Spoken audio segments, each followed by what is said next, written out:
오늘도 하나님의 은혜가 넘치기를 주님의 이름으로 축원합니다. 우리는 구원 교리를 많이 들었기 때문에 구원에 대해서는 잘 안다고 생각합니다. 그리고 우리 자신이 구원받았다고 믿고 있습니다.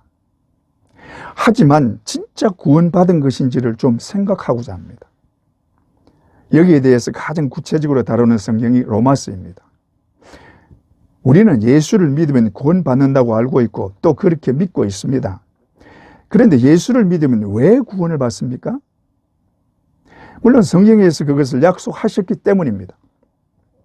그러나 구체적으로 들어가 보면 예수를 믿으면 구원을 받게 되는 이유를 확실하게 알지 못합니다. 성경을 아는 분들은 예수님이 우리 죄를 대신하고 십자가에 달려 죽으시고 대속의 피를 흘려 우리를 모든 죄에서 구속하셨기 때문에 이것을 믿으면 구원을 받게 된다고 할 것입니다. 그러나 예수님이 내 죄를 대신하고 죽었지만 그 사실을 믿고 구원을 받은 것을 어떻게 알 수 있습니까? 여러분에게 구원받은 증거가 있습니까? 여기에 확신하지 못하면 우리의 믿음은 수시로 흔들리게 될 것입니다. 그래서 조금만 바람이 불어도 흔들리고 조금만 죄를 범해도 구원의 확신이 흔들려서 자신이 진짜 구원받았는지도 의심하게 되는 것입니다. 그것에 대한 확실한 대답을 주는 말씀이 로마서입니다. 로마서는 구원의 과정을 잘 나타내고 있기도 하지만 구원의 결과가 어떤지도 잘 나타내주고 있습니다. 그래서 로마서를 제대로 깨달으면 구원의 확신뿐 아니라 내가 어떤 존재인지를 깨닫게 되고 지금까지 가지고 있던 세상에 대한 태도가 완전히 달라지게 되는 것입니다. 그런데 간혹 예수를 전혀 믿지 않던 자가 성경을 읽고는 성경의 진리를 깨닫고 예수를 믿는 사람이 될 뿐 아니라 적극적으로 예수를 전하는 사람이 되는 것을 봅니다. 그게 왜 그러냐 하면 성경 속에서 예수 그리스도를 만났기 때문입니다. 성경 말씀은 살아계신 하나님의 말씀입니다. 믿습니까? 모든 성경은 성령의 감동으로 되었기 때문에 성경을 읽을 때 글자만 읽는 게 아니라 그 속에서 하나님이 하시는 말씀을 들을 수 있는 것입니다. 말씀 속에서 하나님이 실제로 계심을 알 수 있고 예수 그리스도의 십자가를 볼 수 있고 성령이 내 안에 계심을 온전히 믿게 되는 것입니다. 그러므로 성경 말씀 속에서 믿음의 실상을 보는 것입니다. 여러분, 말씀 속에서 하나님을 만날 수 있고 예수 그리스도를 만날 수 있습니다. 믿습니까? 말씀뿐만 아니라 찬양 중에도 만날 수 있고 기도 중에는 더욱 확실하게 만날 수 있습니다.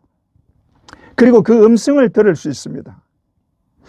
그래서 하나님이 계심을 믿을 수밖에 없고 예수 그리스도를 믿을 수밖에 없는 것입니다. 하나님의 존재를 믿고 예수 그리스도의 십자가를 깨달은 자는 그 믿음이 절대로 흔들리지 않습니다. 어떤 환경과 역경이 닥쳐도 절대로 그 믿음을 배반하지 않습니다. 우리 모두 이 분명한 믿음으로 절대로 흔들리지 않는 믿음의 소유자들 되시기를 주님의 이름으로 축원합니다.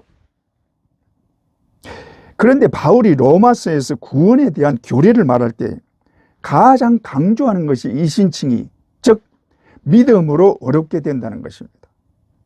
그래서 이신칭의 교리라고 말합니다. 그런데 이 이신칭의 교리가 루트가 일으킨 종교개혁의 핵심 교리입니다. 루트가 사제로 있을 때 배웠던 구원 교리는 선행공덕 사상이었습니다. 이를테면 선한 일과 공덕을 쌓아야 구원을 받는다는 것입니다. 결국 이 교리는 예수의 공로로 구원받는 것이 아니라 자신의 행위로 선을 행하고 공덕을 쌓아야 구원을 받기 때문에 이 땅에서는 구원의 확신을 갖지 못한다는 것입니다.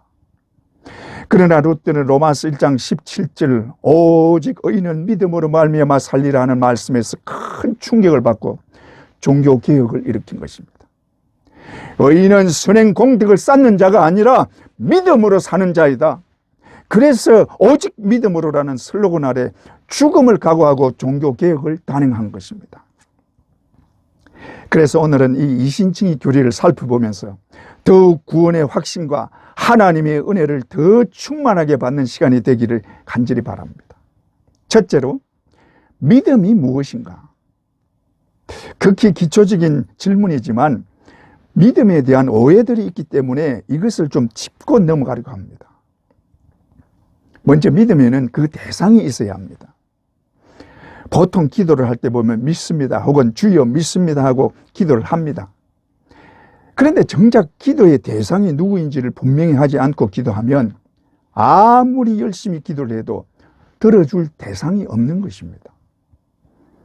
세상 사람들이 해와 달 혹은 큰 바위나 나무 앞에서 열심히 빌면서 기도하는 모습을 많이 봅니다. 얼마나 열심히 기도하는지 너무 빌어서 손바닥이 다를 정도입니다. 그런데 기도는 열심히 하는데 응답을 받을 수 없습니다. 그들이 기도하는 대상은 기도를 들어줄 수 없는 것들입니다. 한마디로 아무것도 아닌 것을 대상으로 헌질만 하고 있는 것입니다. 우리의 기도도 이럴 수 있습니다. 우리의 기도도 그 대상이 분명하지 않으면 그 기도는 허공만 치는 것입니다. 사사기에 보면 기도원이 하나님을 시험하는 일이 나옵니다. 시험이라기보다 기도라고 봐야 하는데 양틀을 가지고 시험을 하는데 사사기 6장 40절 그 밤에 하나님이 그대로 행하시니 곧 양틀만 마르고 그 주변 땅에는 다 이슬이 있었더라. 양틀을 가지고 2번씩이나 시험했지만 하나님이 그 요구를 다 들어주었습니다. 우리가 믿는 하나님이 바로 이 하나님이십니다. 그러므로 우리가 하나님께 구하면 다 들어주시는 것입니다. 믿습니까? 그런데 왜 구체적인 응답을 받지 못합니까?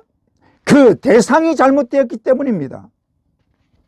우리가 정말 하나님을 믿느냐 하고 따져보면 하나님을 믿는 것이 아니라 하나님이라는 분을 만들어 놓고 그 하나님을 믿는 경우가 많습니다. 무슨 말이냐 하면 하나님을 하나님 되게 믿는 게 아니라 내 편리한 대로 하나님을 믿는 것입니다. 어떤 분이 술이 취해서 하는 말이 자신은 하나님을 믿고 교회도 다닌다고 합니다. 그래서 하나님을 믿으면 술을 끊고 제대로 믿어야지요. 그랬더니 하나님은 능력이 많기 때문에 술도 끊게 해줄 것으로 믿는답니다. 여러분 중에도 혹시 이렇게 믿는 분은 안 계십니까? 하나님이 강권적으로 역사하셔서 나의 잘못도 회개하게 하고 어떤 잘못이 있어도 내가 구하는 대로 병도 고쳐주고 물길도 내려주고 내가 어떤 잘못을 저질러도 항상 용서해 주시는 분으로 믿지는 않습니까? 아니면 내가 원하는 대로만 해주기를 원하지는 않습니까? 이렇게 믿는 것은 주님을 믿지 않는 것과 같습니다. 하나님이라는 분을 만들어 놓고 그것을 믿는 것입니다. 이것은 우상 숭배와 같은 것입니다. 잘 기억하십시오. 우리가 하나님에 대해서 가장 먼저 알아야 하는 것은 하나님이 나의 창조주이심을 알고 그것을 확실히 믿어야 하는 것입니다. 하나님이 나를 만드신 분임을 믿는 것은 하나님이 나의 주인이심을 믿는 것입니다. 믿습니까? 그러므로 하나님은 나를 마음대로 할 수 있는 분이요 나를 살릴 수도 있고 죽일 수도 있는 분이십니다. 나의 생명 자체가 하나님의 손에 달려 있습니다. 그러므로 지금 당장 하나님이 나를 데려가시거나 지옥으로 보내도 할 말이 없는 것입니다. 여러분, 하나님이 우리를 만들었습니다. 우리는 하나님의 피조물에 불과합니다. 이것을 진실로 믿는 자는 하나님께 절대적으로 순종합니다. 이것이 하나님을 창조주로 믿는 자의 자세인 것입니다. 그러므로 우리의 믿음의 대상은 나를 만드신 창조주 하나님, 전능하신 여호와이십니다. 믿습니까? 다음, 내가 죄인임을 아는 것입니다. 바울이 로마서 초반에 강조하는 것이 우리가 죄인이라는 것입니다. 죄인이 돼 보통 죄인이 아니라 도저히 용서받을 수 없는 죄인이라는 것입니다. 로마서 3장 10절에서 18절 기록된 바 의인은 없나니 하나도 없으며 깨닫는 자도 없고 하나님을 찾는 자도 없고 다 치우쳐 무익하게 되고 선을 행하는 자는 없나니 하나도 없도다.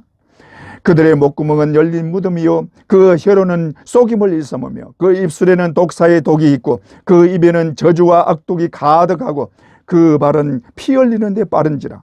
파멸과 고생이 그 길에 있어 평강의 길을 알지 못하였고 그들의 눈앞에 하나님을 두려워함이 없느니라. 또 3장 23절 모든 사람이 죄를 범하였음에 하나님의 영광에 이르지 못하더니, 한마디로 모든 인간은 죄로 가득 찼다는 말입니다. 그런데 이 죄가 한 사람으로 인한 것이라고 말합니다. 로마서 5장 12절 그러므로 한 사람으로 말미암아 죄가 세상에 들어오고 죄로 말미암아 사망이 들어왔나니 이와 같이 모든 사람이 죄를 지었으므로 사망이 모든 사람에게 이르렀느니라. 이것을 대표성이라고 하는데, 아담 한 사람을 통해서 들어온 죄가 모든 사람이 범한 죄가 되었다는 것입니다.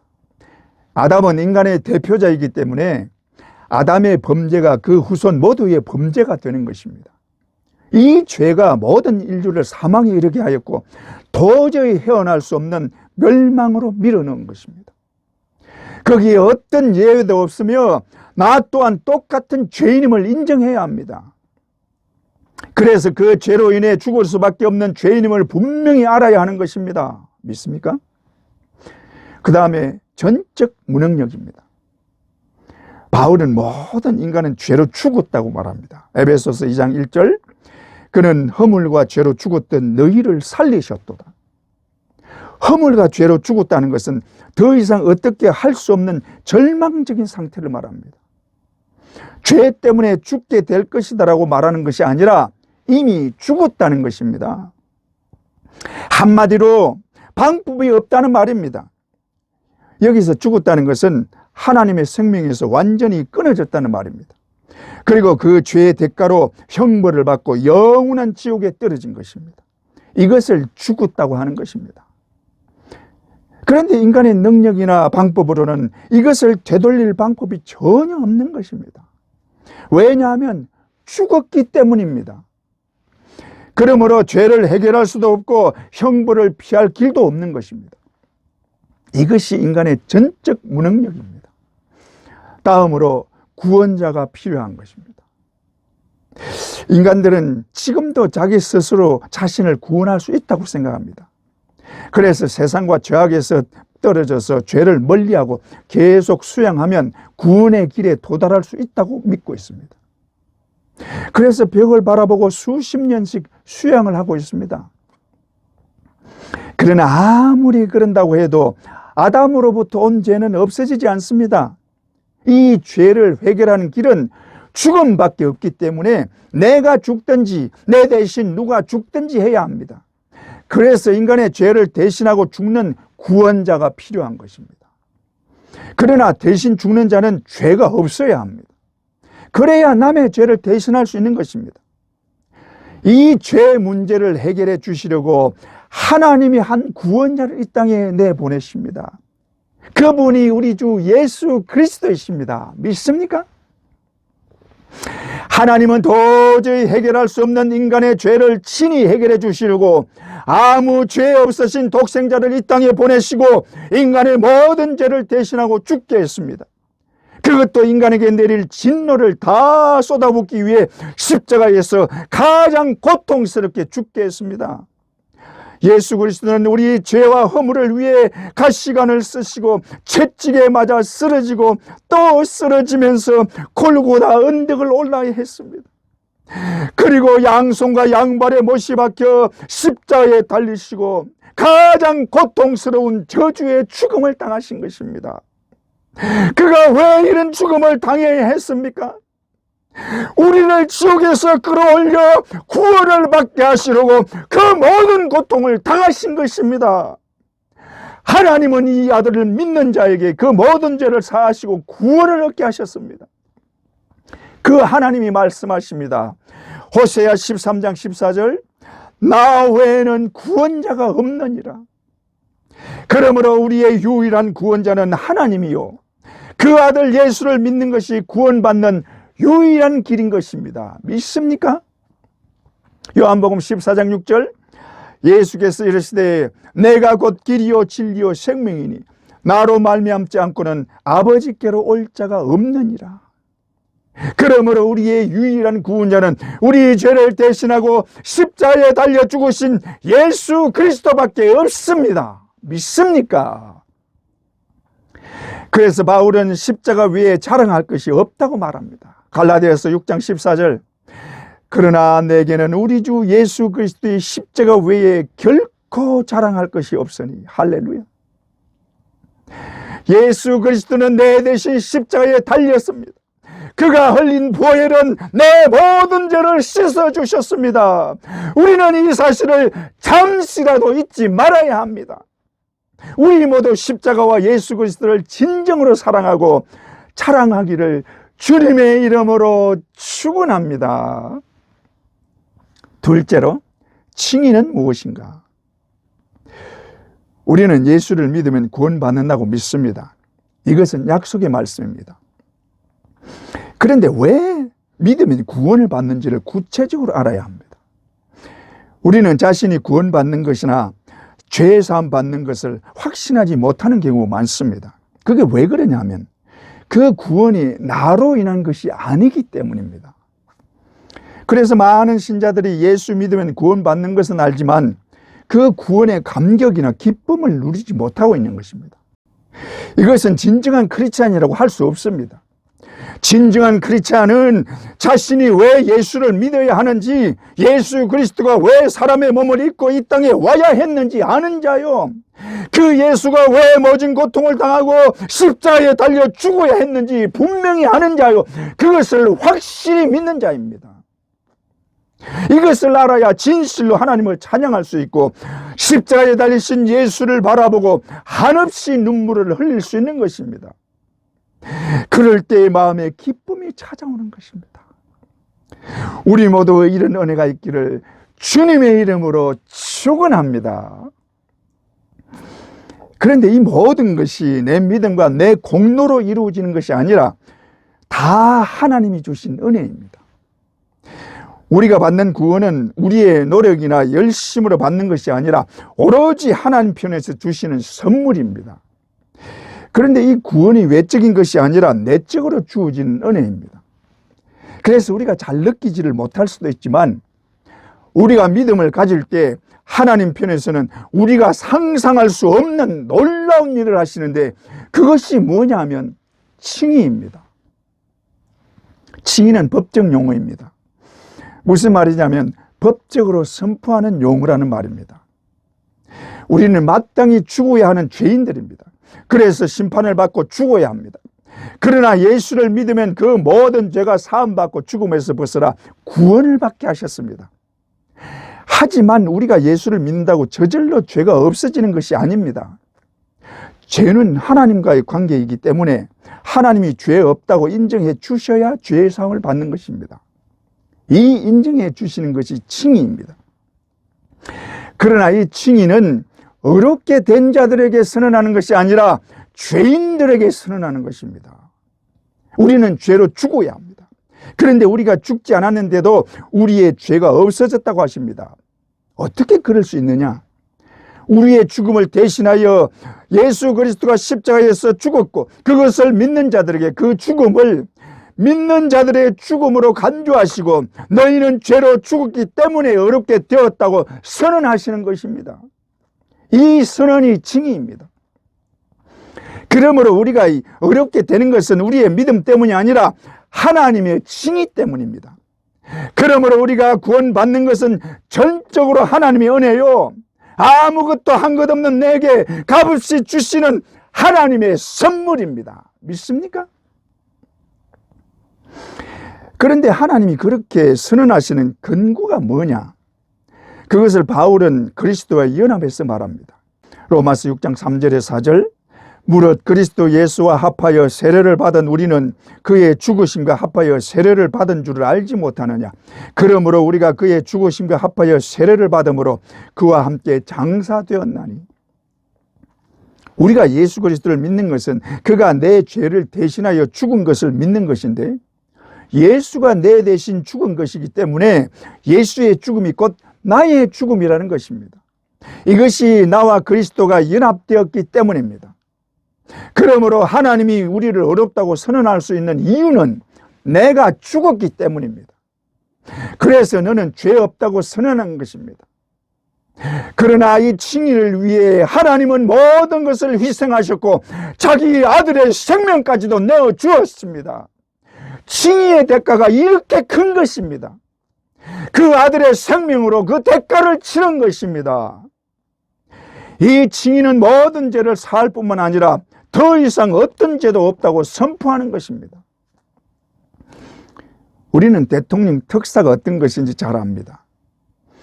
대통령의 특사로 감옥에서 나오는 사람들을 보면 그들의 기간이 만기가 되어서 나오는 것이 아닙니다.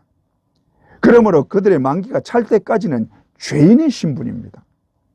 그런 자들에게 감옥에서 나오는 것으로 끝나는 것이 아니라 더 이상 이들은 죄인이 아니라고 하는 것입니다. 너희에게 더 이상 죄는 없으며 더 이상 죄인이 아니라고 선언하는 것입니다. 이것이 칭의입니다.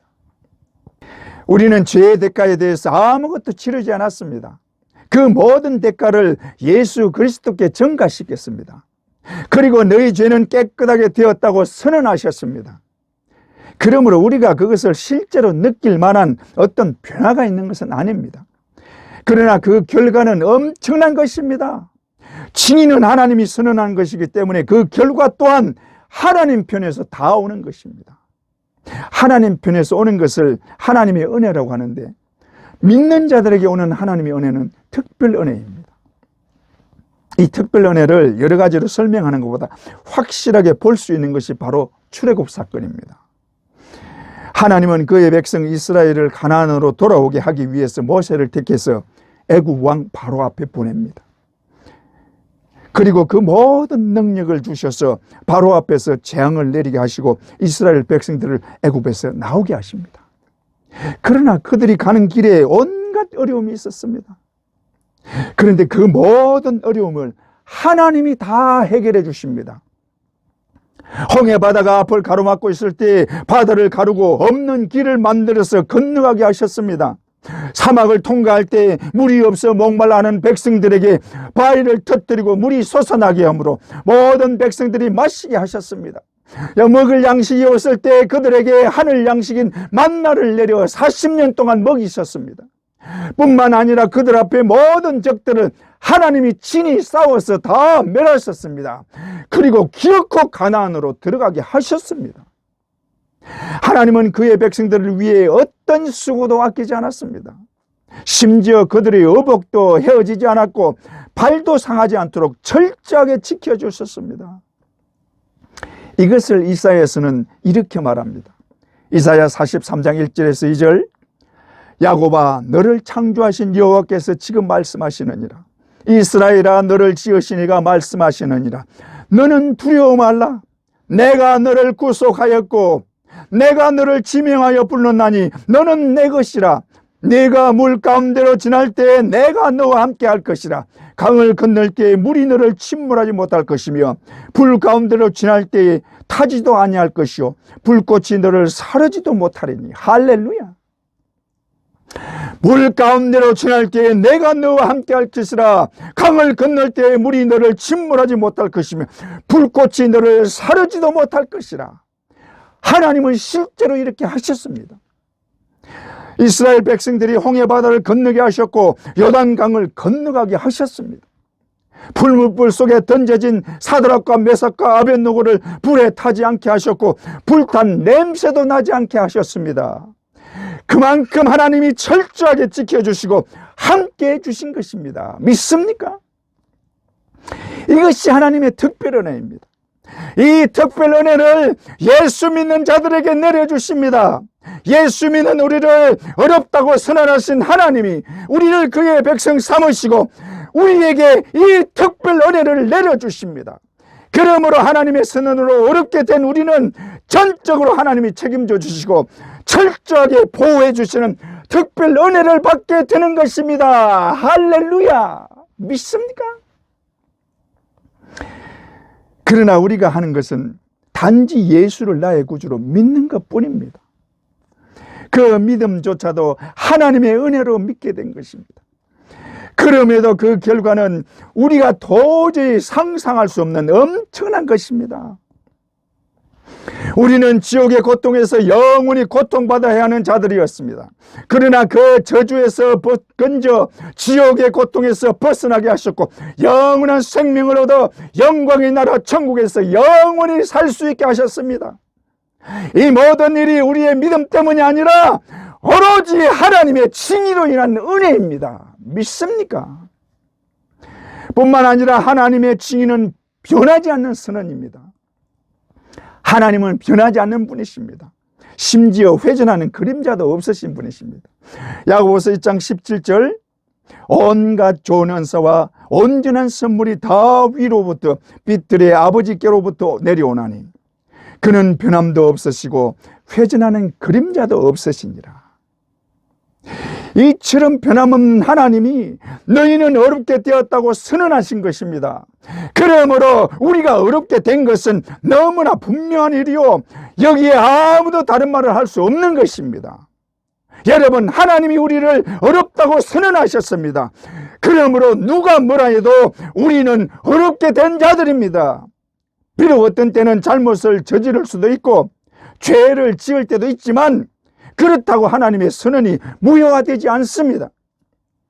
인생 막대기와 채찍으로 징계하시고 회개하게 하실지언정 그 선언을 절대로 무효화시키지 않으시고 후회하시지도 않는 분이십니다. 믿습니까? 우리 모두 하나님의 칭의로 어렵게 된 것을 확실히 믿고 은혜의 보좌 앞에 담대히 나가기를 주님의 이름으로 축원합니다. 셋째로, 칭의의 결과 어떤 변화가 일어나는가? 앞에서 말했지만 우리가 어렵다고 칭함을 받으면 하나님의 백성이 되어 특별 은혜를 받게 됩니다. 이 특별 은혜는 일반 은혜와 다르기 때문에 받는 사람이 알 수 있습니다. 그것은 내적인 변화뿐 아니라 이스라엘 백성들에게 행했던 것처럼 외적으로도 나타날 수 있는 것입니다. 이런 변화를 좀 구체적으로 살펴보면, 첫째, 하나님의 자녀로 인정받습니다. 칭의는 우리가 어렵게 되었다고 선언하는 동시에 하나님이 우리를 그의 자녀로 인정하는 것입니다. 그 증거로 성령의 내주가 있습니다. 로마서 8장 16절 성령이 친히 우리의 영과 더불어 우리가 하나님의 자녀인 것을 증언하시나니, 성령이 내주하시면 우리에게 죄가 없다는 말과 같은 것입니다. 하나님은 거룩하시기 때문에 죄를 가까이 하지 않습니다. 따라서 성령도 하나님이시기 때문에 죄인의 몸에는 성령이 임할 수가 없는 것입니다. 그러므로 성령이 임한 것은 우리 죄가 없어졌기 때문입니다. 믿습니까? 그런데 성령이 우리 안에 거하시면 우리가 성령의 사람이 됩니다. 그 말은 성령이 우리를 성령의 사람으로 바꾸어 가신다는 말입니다. 성령은 우리 영에 역사하십니다. 그래서 영을 통해서 우리 자아를 일깨웁니다.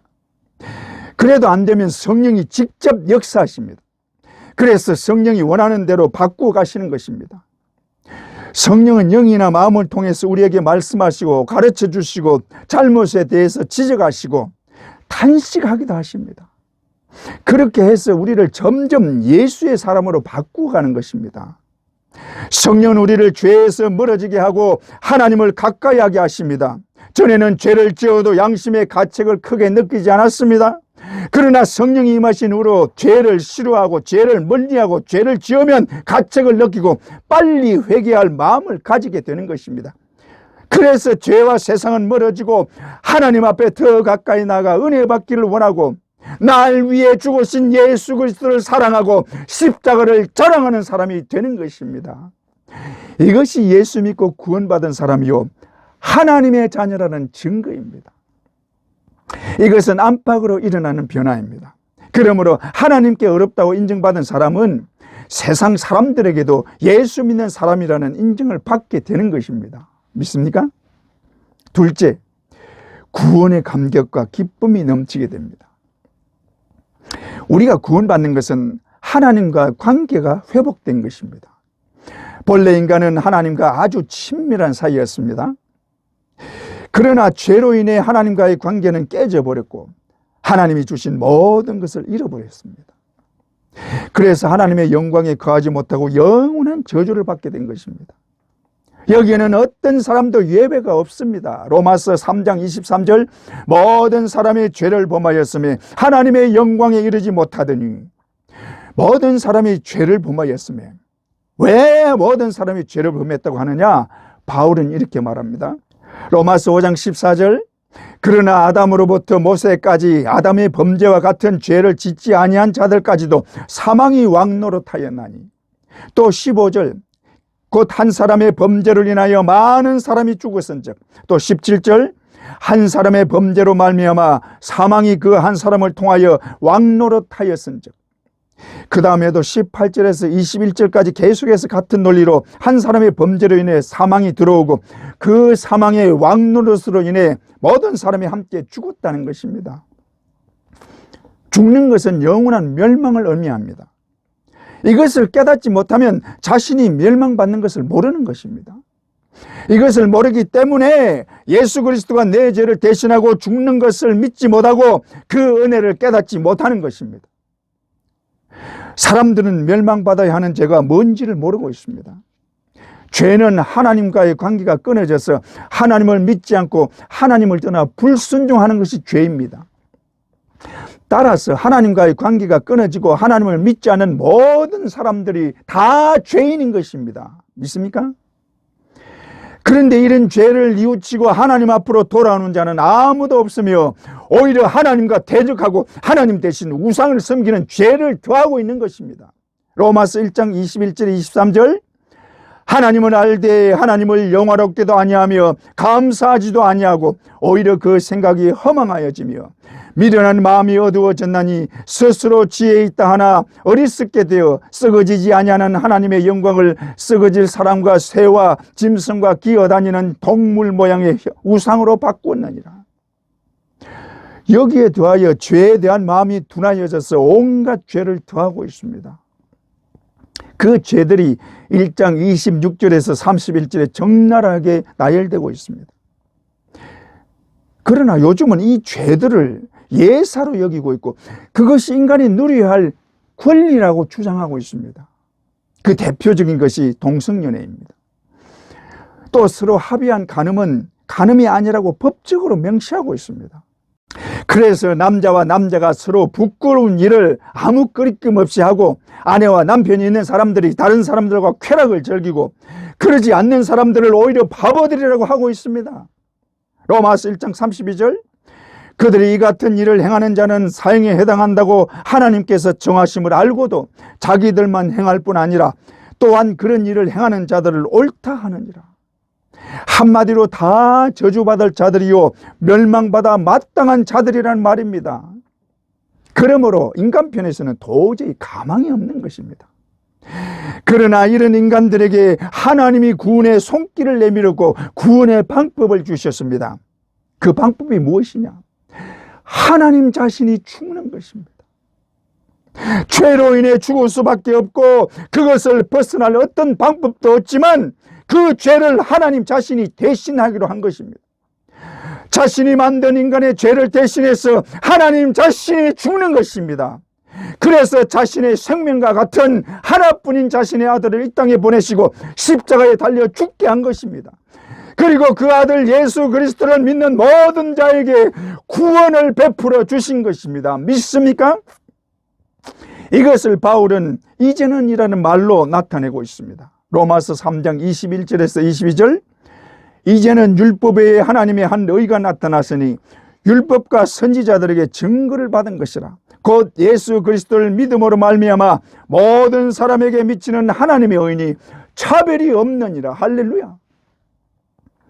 그러므로 예수의 피로 세운 하나님의 의는 그 아들을 믿는 모든 자에게 의롭게 되었다고 하나님이 인정하는 것입니다. 그런데 이렇게 인정을 받는 것은 곧 하나님과의 관계가 회복되는 것이므로 그로 인해서 오는 감격과 기쁨이 넘치게 되는 것입니다. 우리는 본래 하나님 안에서 기쁨이 넘치는 삶을 사는 자들이었습니다.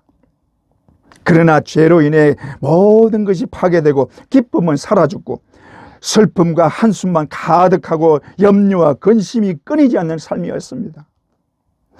그러나 이제는 예수 그리스도인의 그를 믿는 모든 자가 의롭게 되고 그동안 잃어버렸던 기쁨을 회복하게 된 것입니다.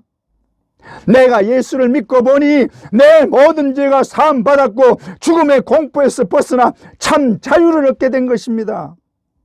이것이 나에게 크나큰 기쁨이 된 것입니다.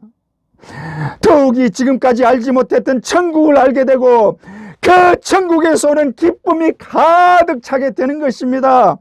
이 기쁨은 세상이 주는 기쁨이 아니요, 영원한 천국으로부터 오는 영원한 기쁨입니다. 믿습니까? 우리 모두 이 기쁨이 항상 넘치기를 주님의 이름으로 축원합니다. 셋째, 신분이 달라집니다. 우리의 신분은 그동안 죄와 사망에 매여 종로로 타는 종의 신분이었습니다. 그러나 이제는 예수를 믿음으로 예수 그리스도의 속량으로 죄에서 자유함을 얻었고 영원한 생명을 얻었습니다. 여기까지가 우리가 회복되어야 할 자리입니다.